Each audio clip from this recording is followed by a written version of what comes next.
Okay, who here hasn't been to space? Why?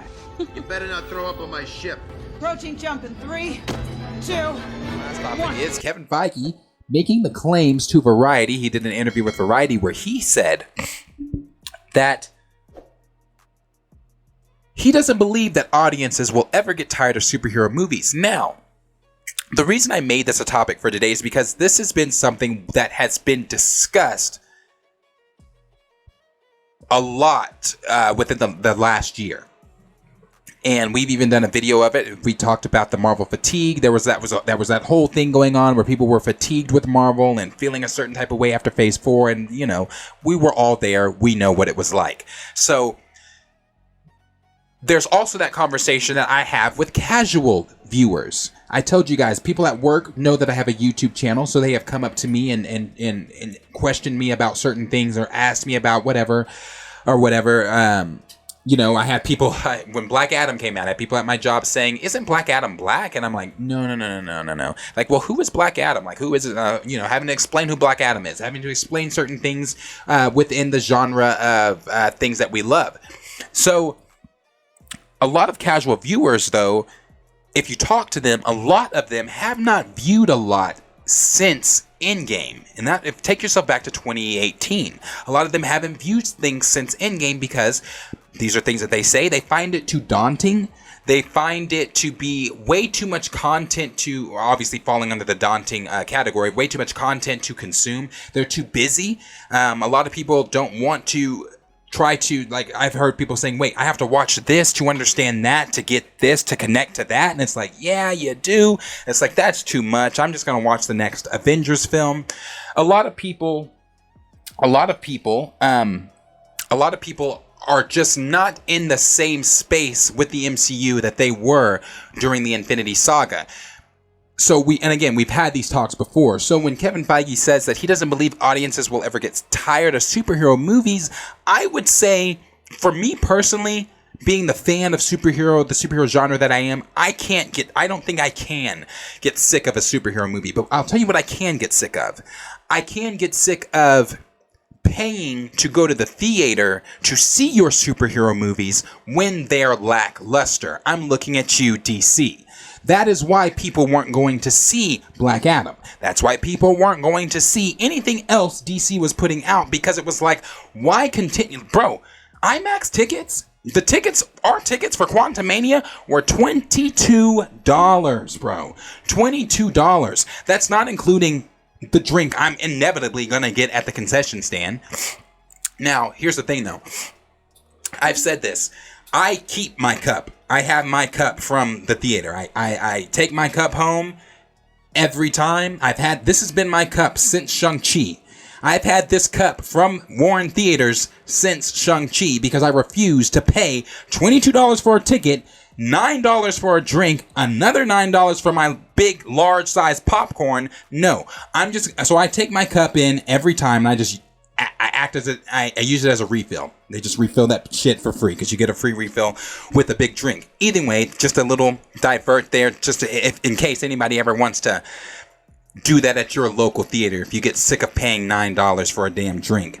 But $22 for a ticket, and you're wanting me to continue to pay, but your content that you're giving me is lackluster. So if the content that the MCU is putting out continues to be on par with the content from Phase 4, then I can tell you, audiences are going to get tired of superhero movies. Not because we're sick of the superhero themselves, not because we don't want to see some of these stories told, but because we don't like the direction that you are taking the superhero movies. We don't want to see and pay for lackluster material. That's what it is. I agree. I don't think audiences will get tired of superhero films. I think audiences will get tired of being let down during superhero films. And again, we've had this conversation. We've talked about this quite a bit. Casual fans seem to have fatigue like we have fatigue with a lot of the stuff that's going on. But, like I said, Kevin Feige did speak with Variety, and this is what Variety had to say. Access to all of the brilliant people at the other studios within Walt Disney Live Action and Pixar, and soon after Lucasfilm. So we could have these inside conversations with people. And I found it very therapeutic when the folks at Pixar, again, this is probably a decade ago, were sharing with us how hard they have to work on each project, and how at a certain point, everything they're working on is terrible and is not very good and needs to be shaped and worked and reworked. And I felt such a weight lifted off my shoulders, because that is what it was like for us, and still is like for us at Marvel Studios. It takes a tremendous amount of work and effort to make any movie or project, much less one that ends up standing the test of time, which is always what we strive for at Marvel Studios. And for some reason, I just thought, well, all these other successful places and people, it must just come out of their brains perfectly formed. And it's only us at Marvel Studios that has to grind and work and rework and rewrite and recut and reshoot over and over again to make something work. And it turned out, no, that's not the case. The secret that is shared across successful organizations and storytellers and filmmakers is just a tremendous amount of hard work. And the only thing that can power that hard work is passion. And thankfully, that's what we have at Marvel Studios in spades. Is I always say, if we weren't here making the movies, we'd be the first ones to be buying advance tickets, or I used to say waiting in line around the block to go see them. Wow. Now, during the course of over 30 feature films and countless streaming I think this is where it starts. Are there specific lessons learned? I think on every project we work on, we learn lessons, and I think the minute you feel that you've learned it all, you should probably get out of the business. You know, it's incredible to say that, but Ant-Man and the Wasp: Quantumania, which is our next feature that comes out in February, will be our 31st film. We've now completed over 10 series for Disney Plus. And the fun thing about starting to do ongoing narrative long-form series was it was a whole new learning curve.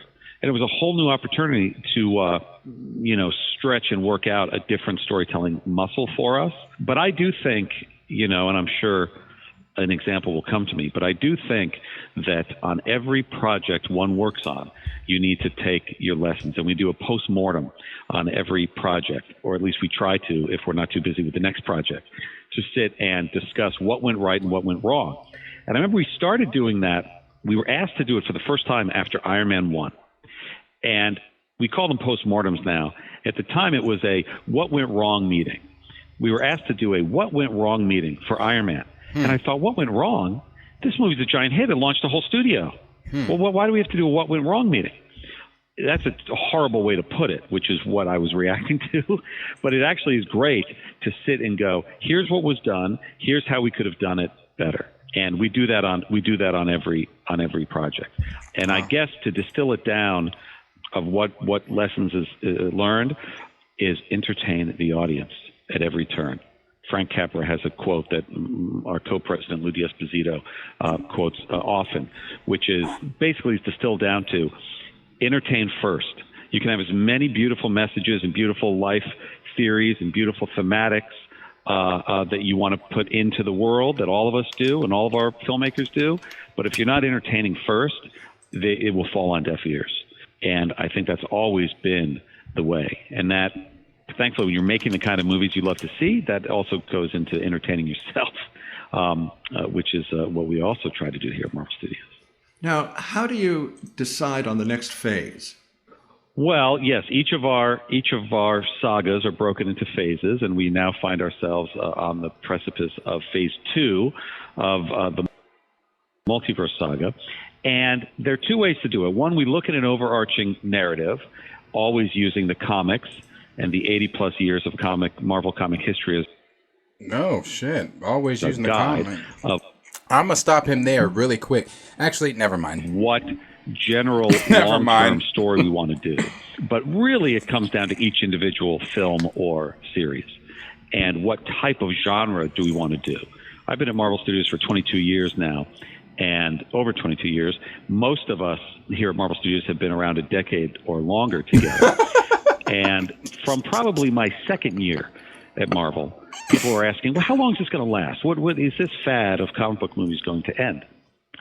And I didn't even really understand the question, because to me it was akin to saying after Gone with the Wind, well, how many more movies can be made off of novels? Do you think the audience will sour on movies being adapted from books? Well, you would never ask that, because there's an inherent understanding among most people that a book can be anything. A novel can have any type of story whatsoever. So it all depends on what story you're translating. Non-comic readers don't understand that it's the same thing in comics. There are 80 years of the most interesting, emotional, groundbreaking stories have been told in the Marvel Comics. And it is our great privilege to be able to take what we want and adapt them. But another way to do that is adapting them into different genres. And what types of movies do we want to make? And I, from sitting at USC, probably a semester or two before your screenwriting class, Jason, and sitting in Cinema 101 and being exposed to so many different types of film, that I said, I want to make all of these. I don't want to just make one kind of movie. I want to make all kinds of movies. And I found that if we tell the story right, and if we adapt them in a way that the audience still, knock on wood, so far as following us along 22 plus years later with, we can tell any types of movies that are merely share one thing, two things: the Marvel Studios logo above the title, and a seed of an idea from our publishing history. Wow, thank you. Shit scared me. Brings us to... Oh, thank you, Stephen. I'm going to get to that in just a second. Thank you, Stephen. There is so much new talent in the business, and there's so much that you need to coordinate and be aware of and be consulted on. How do you track new talent in order to choose them for some future project? Well, we have an amazing team, as I was saying, at Marvel Studios that does just that and watches all types of shows and movies that come out. And we learned many, many years ago that we don't need to just look at the pool of people that had made big blockbuster movies before. We could look at the pool of people that had done anything interesting before. And that was before 2008 and before Marvel Studios, looking at the filmmakers that Fox brought on to the X-Men film, that Sony brought on to the Spider-Man film. These were not filmmakers that had necessarily done large, giant, effects-laden blockbusters before. They had done interesting stories before with a deft touch. And certainly that worked for X-Men and Spider-Man, which was the sort of crucible under which I started watching and learning how to make movies. So when we started doing it ourselves, as you say, in 2005 or 6, and Jon Favreau coming on board to Iron Man. Jon Favreau had done Elf at that point. That is now a Christmas classic. It was in its early days of that. But it was, you watch that film. Okay, I'm going to take it back right here, and this is where we're going to talk.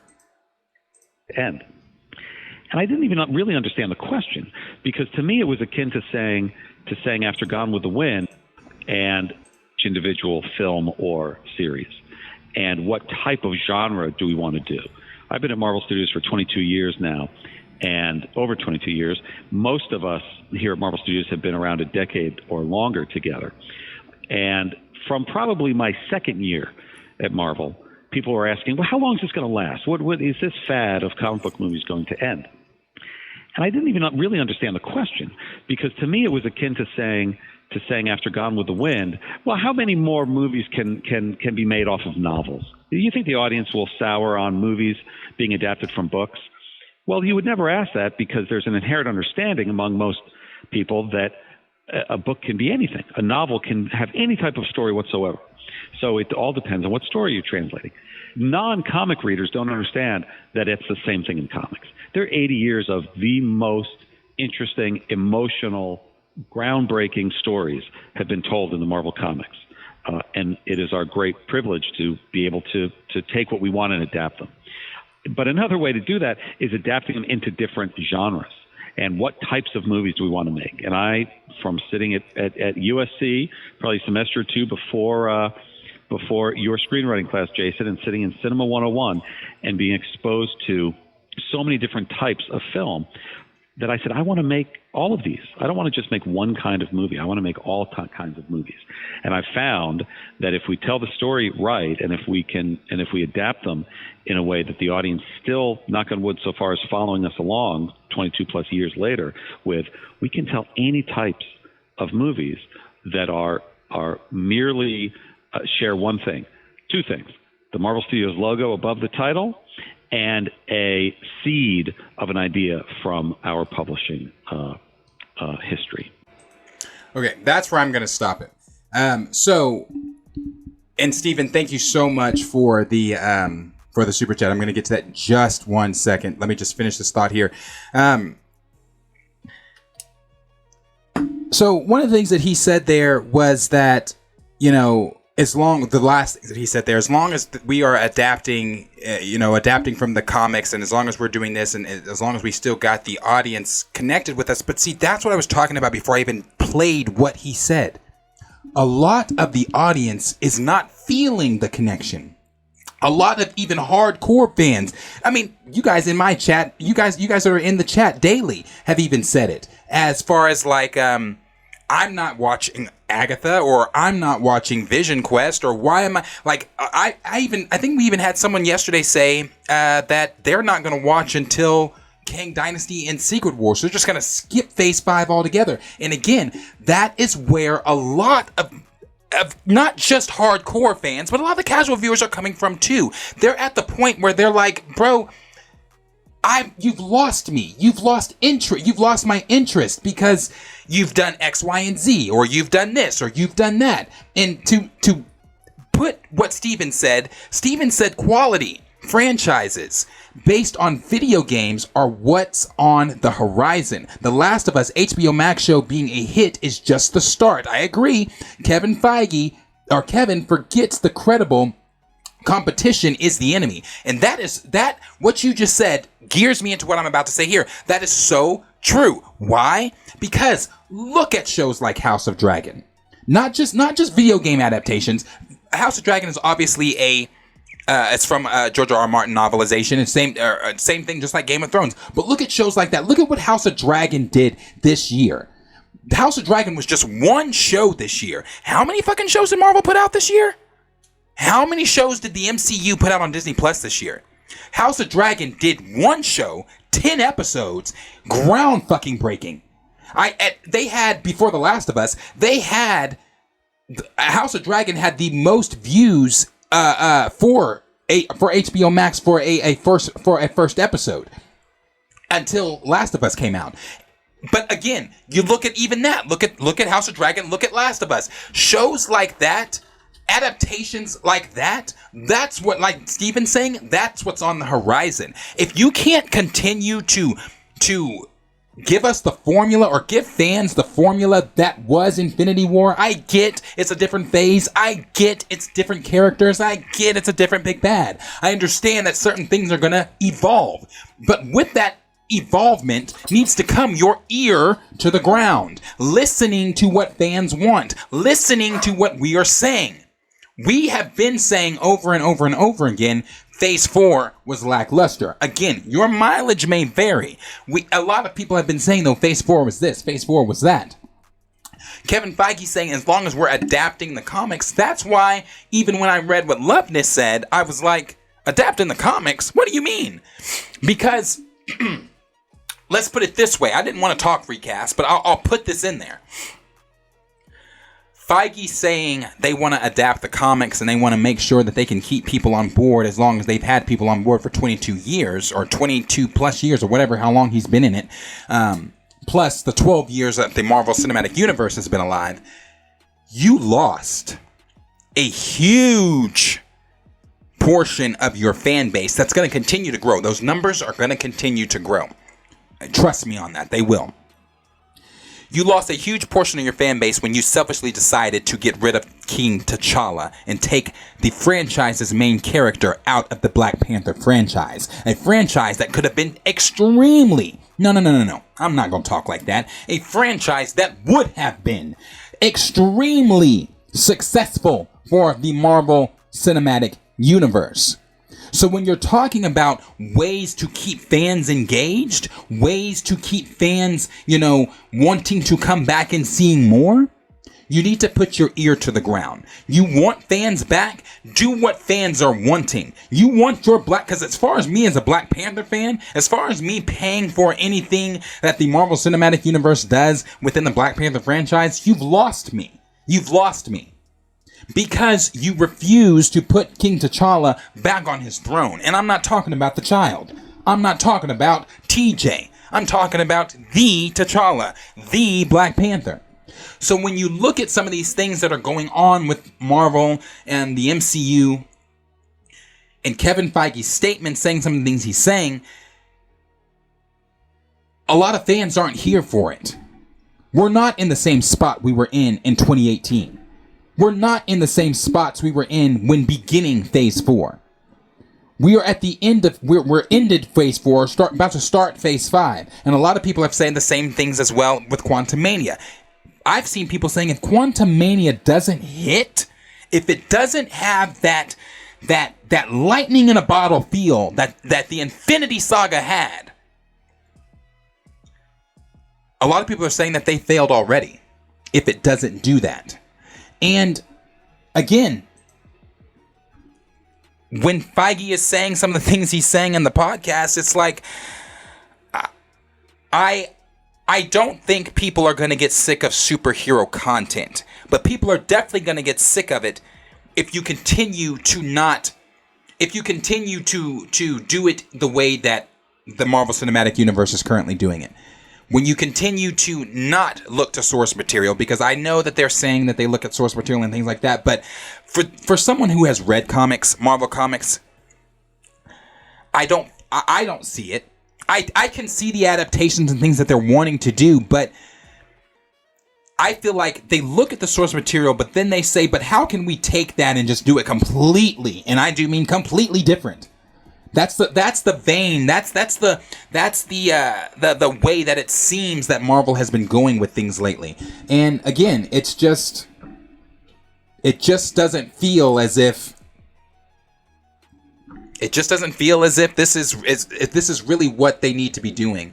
Again, like I said, they say they're doing adaptations. I don't really see them, bro. I see, again, like when when Loveness was talking about MODOK, I see that, the likeness and what he looks like, I see that, but what is MODOK doing in the MCU? Like, is he gonna eventually start AIM? Like, is AIM gonna be under MODOK? Are we gonna see that? Like, what are we gonna, again, the Black Panther franchise, that's the one I'm gonna keep going to. If you give a damn about keeping audiences engaged, you want audience members that you may have lost or audience members that haven't watched since Endgame to come back and start seeing some of these things again, then Marvel's got to do a better job of the word of mouth aspect as well. Why? What did I say about She-Hulk?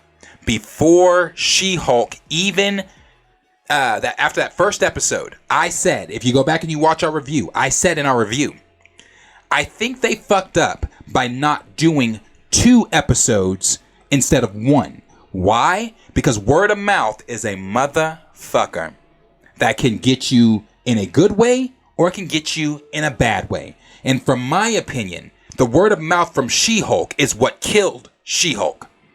People, if you remember after that first episode, the conversation surrounding She-Hulk was anything but good. The conversation surrounding She-Hulk was turning people off. Again, I'll give you another example. I work with those type of people that are not hardcore viewers like you and I are. I had someone ask me at work, is She-Hulk worth it? I heard, and this is her telling me this. She said, is She-Hulk worth it? I really enjoy female superheroes, but I've heard a lot of bad things about that first episode. Should I watch it? Should I invest my time? I told her, because this was when I was still defending She-Hulk, I said, honestly, I didn't dislike the first episode. There were things I disliked about it, but I didn't dislike the first episode. I said, I would say if you like female superheroes, and this would probably be one of the ones that you might want to attach yourself to. Boy, I should have told her to go watch Paint Fucking Dry instead of wasting her 9 weeks and watching this episode. Because after she saw it, because she watched the show, she didn't enjoy it. She didn't like it. She said, what was with all of that stuff at the end? Like, why did they do that? Like, asking me the questions. And I'm like, sis, I'm not in the writer's room. I don't know why the fuck they did that. But, you know, again, casual fans have a certain way that they feel about the MCU currently. Hardcore fans have a certain way that we feel about the MCU currently. It's an issue.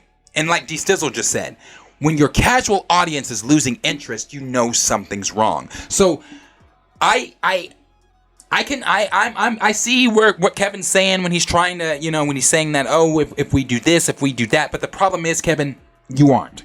The MCU is currently not doing those things. The MCU is currently doing this weird forced agenda that they have and again, you should have stuck with what you were originally doing in the Infinity Saga. I get it's a new saga. I get things that got to be different. I get things are going to be, you know, shifted and whatever. But at the same time,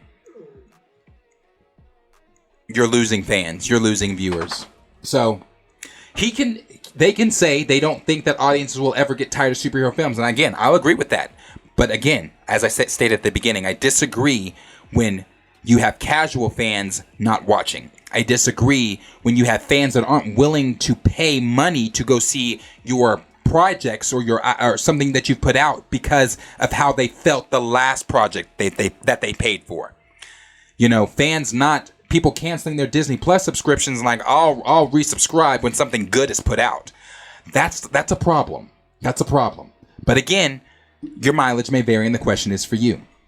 Let me know down below in the comments what you guys are thinking about Kevin Feige's most recent comments about how fans and audiences probably won't get tired of superhero films because his reasons of X, Y, and Z. Let me know what you guys are thinking. Are you one of those fans that are watching that may be a casual viewer and you're like, you know, I haven't watched anything really within the MCU, or I don't plan on watching anything until the Avengers are back, or whatever it is. Or are you one of those hardcore viewers like myself that's watching this material and you're saying to yourself, God, I need it to get better, or X, Y, and Z, or this is going to happen, or whatever. What are your thoughts on the current state of the MCU, and what are your thoughts on Kevin Feige's most recent comments on this topic?